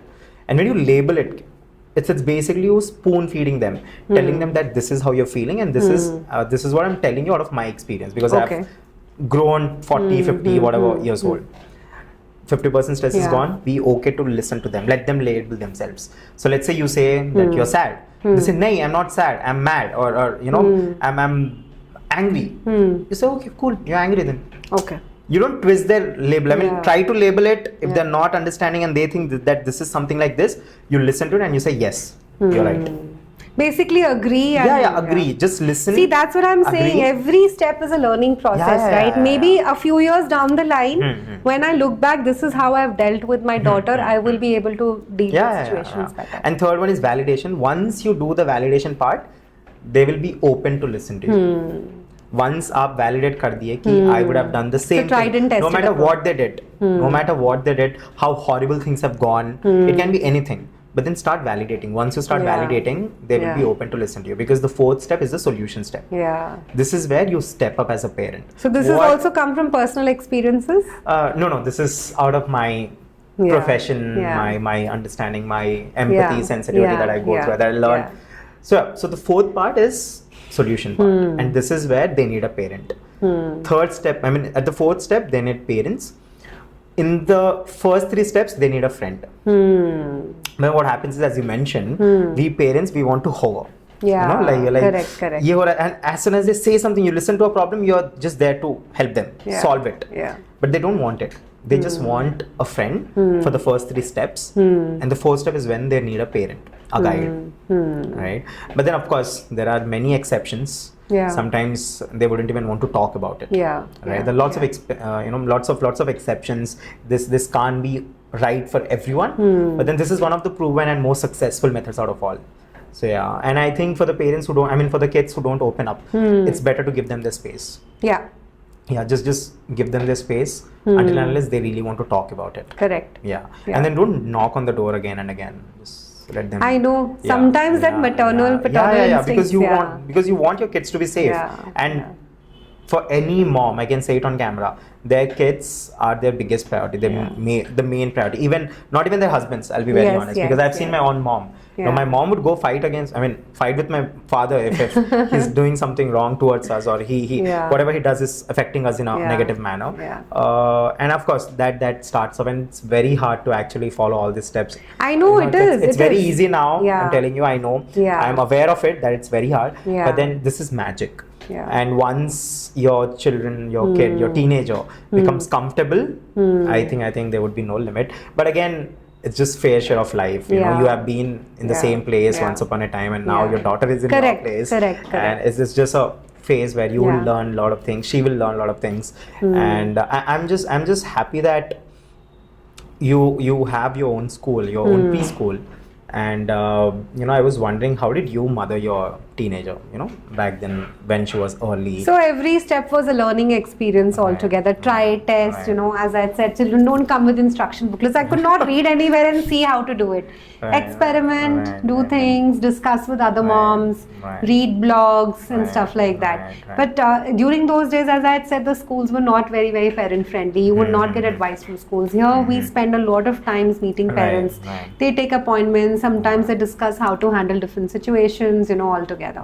So this is where we want to probably, be exclusive and different. Yeah, and you're so graceful. So it's sometimes it's hard for me to believe that your teenager doesn't listen to you sometimes. No, I think it is the parent and child relationship, and then hormones and. But I feel girls settle down faster. They start early, they settle down faster, and boys remain. They have their own revolution. Yeah, it's biology. But having said that, I just want to tell you this one line. Just for everyone again. I have this. I don't know if this line is anywhere else. I'm not plagiarizing. It's completely mine. I believe that good parents doesn't equal to good kids. Yeah. And bad parents doesn't equals to bad kids as well. 100%. Right? 100%. I've seen parents who do not know parenting at all. I'll be very honest. And the kids turned out amazing. Correct. I think it's probably would be their environment. How children shape up altogether. And then there are good parents who are like giving everything, blood, sweat, tears, everything. And then the kid turns out something else, right? I feel that parents today, they're taking this lots of pressure of being a good parent, and they feel like the output also should be good. But the point is, as you mentioned also, this is not transaction. This is not like a business where you're giving maybe sometimes over involvement is also not right. You have to let the child explore, experiment, make mistakes, take risks. So over involvement and giving so many instructions is also not right. Right. That's there. I really want to understand this. How do you teach young children emotions? Expression of emotions, reflection of these emotions, which is more important than actually expressing, and also learning through their experiences, internalizing it. I want to understand that, but how do you inculcate this aspect into children? So this is very interesting because with young children, the moment they are able to recognize the emotion that they are going through, they are able to overcome in case it is really affecting them. What age does children actually start expressing their emotions by 3.5 years of age. The beginning, middle of nursery, by that time they are comfortable in their environment, they're attached to the teacher, they know teacher is a person who's bringing an impact in their life altogether. It's not just play all the time. They know that the teacher is there doing some making a difference in their life altogether. They start understanding the concept of a teacher. So by 3.5 they start expressing themselves. And there are times when children probably go through some emotions of maybe aggression in their behavior, or it could be they're feeling very low that day. We are not able to understand.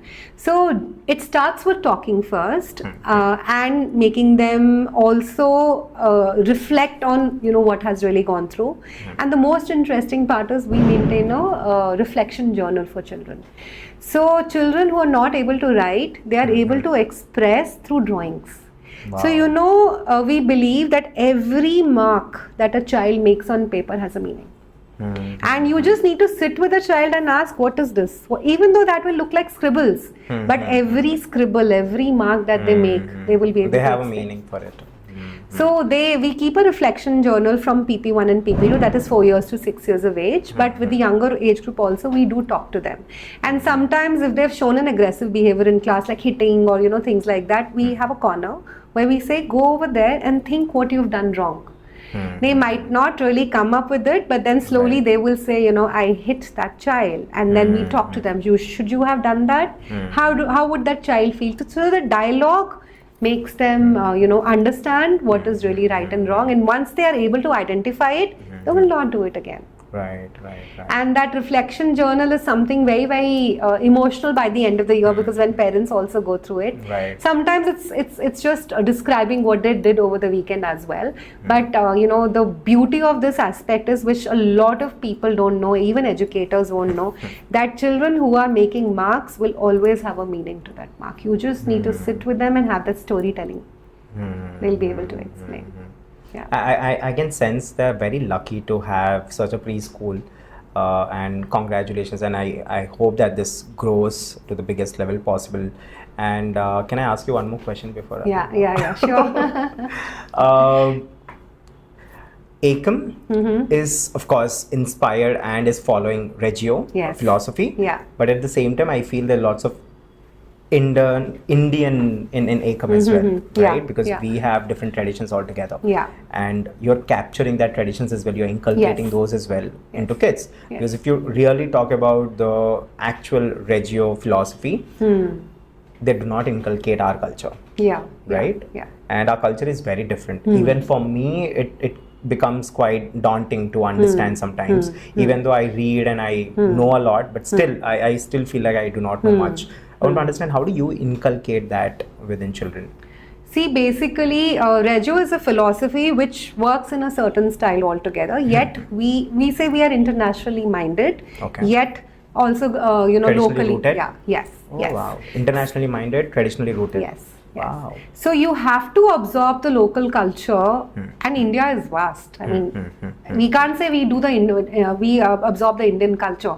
We do, but we also absorb the local culture, which is Hyderabad, which is Telangana.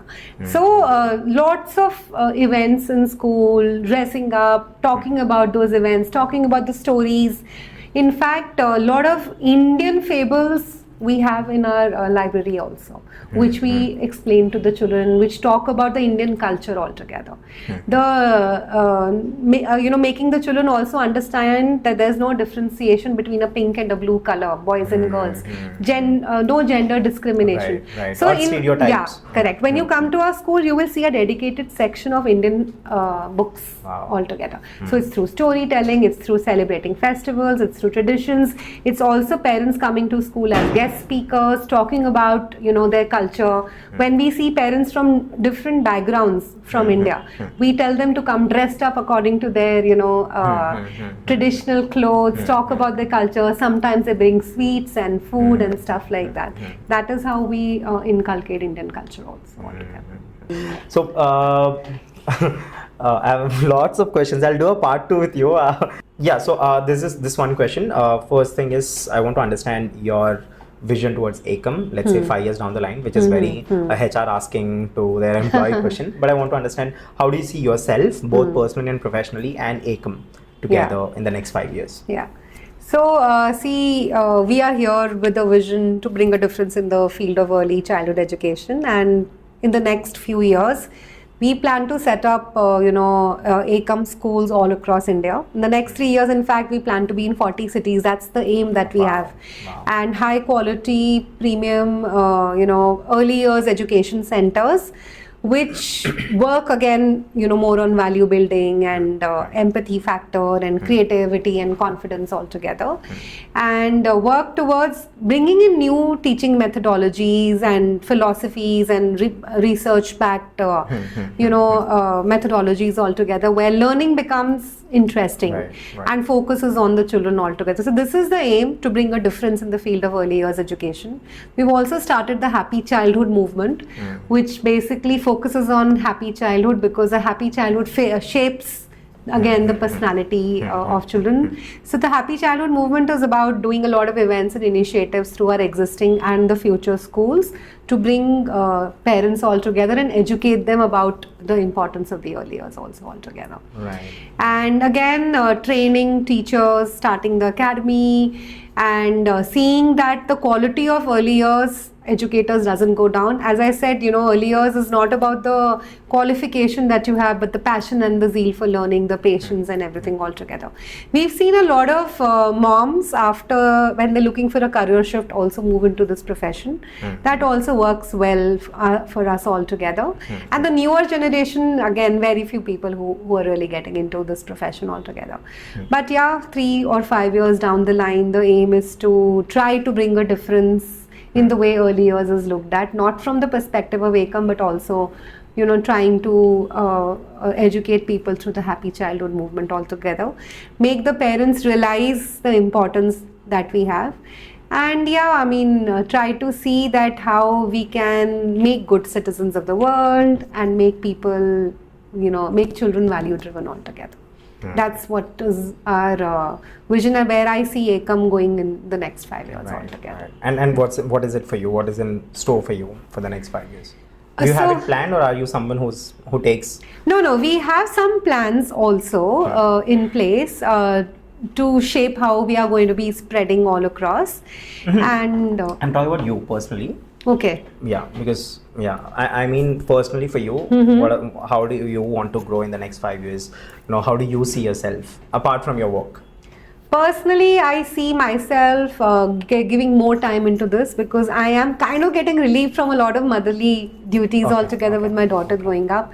So getting deeply involved into, making Ekam, spread here and there. And life. So you're really passionate. I'm very passionate. I don't see a line between personal and professional life anymore. No, to be very honest. this is like my work is like my personal work as well, my professional work also.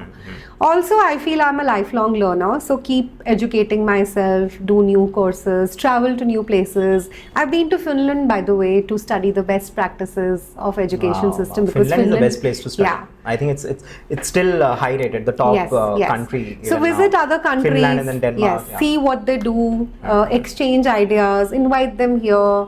So all those things are also in place. Again, maybe see how we could be a part of a different groups all together, where we meet different entrepreneurs and get ideas from them as well. Collaborate learning, because it's not. We generally believe in a collaborative learning atmosphere at school, but then collaborate with other people who have different ideas to see what the education would demand in the long run altogether. So I see myself getting freer with respect to the personal responsibilities, and getting, taking a deep dive into what I'm really passionate about. Right. I'm really looking forward to Ekam, that one day it will have cross-cultural kids meet, where, let's say, children from Finland who are in Ekam. No, in fact, that's what I said could be on plan as well. Because that's really amazing. Yeah. That's really amazing. I just wonder how would that be, the sight of it. Just by imagining, it's like, oh, okay, Denmark and Finland and then US and all that. So it would be really a amazing place for all the kids, because there are lots of energy exchange that will happen. Correct. Really looking forward to it. I've always been a curious cookie, by the way. Because of the nature of my husband's job, we've traveled a lot abroad. I've lived also in Belgium. I visited schools there, seen what they do. Like Finland was a proper 10-day educational tour, but Belgium and then the US. I've lived in Shanghai, so seen the education systems over there. So always been curious, but then formally we would want to get into kind of an exchange of ideas also. Wow, that would sound wonderful. Whenever you are going to start it, let me know. Sure, because I'm an entrepreneur myself. So I'll definitely try to be a part of Ekam as well. That's amazing to hear all those ideas. And I have so many questions. This is the last question. I wouldn't take much time. The last question, which all the parents will relate to, is that what are your advice to young parents? Right? In terms of parenting, in terms of, let's say they want to opt for a preschool, what are your advice for a young parent? So my advice to parents, number one would be don't compare your child to anybody else. Wow. Because every child is unique. Every child comes with certain qualities which are unique to them. And they blossom and thrive in different ways altogether. So never compare your child to the others. This is number one. Let the child experiment, explore, make mistakes, learn from the mistakes, and don't over guide them altogether. And also understand that the emotional learning part of it is much more important than academics. Not to rush through academics, not to put that pressure on the children, because early years is meant to be enjoyed altogether. And yes, creativity should be there, learning should be there, but it should be in a more playful manner. The more the child is learning in a very natural way, the learning is going to be remaining with them throughout their life, and it will become very, very effortless. Right. And when they're looking for a school, they should look for a school which is safe, which has a good environment, which is stimulating. Again, the look and the feel of the school is secondary. It should be the people who are running the school, which is the teachers altogether. Whenever you go to a school, do try and interact with the teachers and see how they are like. The parent community should be also deeply involved in the school's learning process altogether, because parents are important stakeholders. And see that your child is well heard of, is being good, is being taken care of, gets that love in the school, and looks forward to going to the school altogether. Right. That's what I would tell the parents. That is so wonderful. Thank you so much for your time. Thank you so much. But before I wrap up the podcast, what I do is I give my guest a philanthropic dare. Okay. All right. So I don't believe to restrict the impact of this podcast within the studio. I want to make sure that the guest could also go out and do something for the society, because most of the times you would want to, but it's just that you don't have time or don't have an excuse to. But then we are providing you this dare so that you have this excuse of doing something great for the society. So I have a couple of dares written. 1 to 4. Okay. If you're up for it. These are very normal days. These are as simple as interacting with a government school. I mean, children in a government school, or distributing food for underprivileged children, or let's say distributing blankets since it's winter now at an old age home. So it's very simple.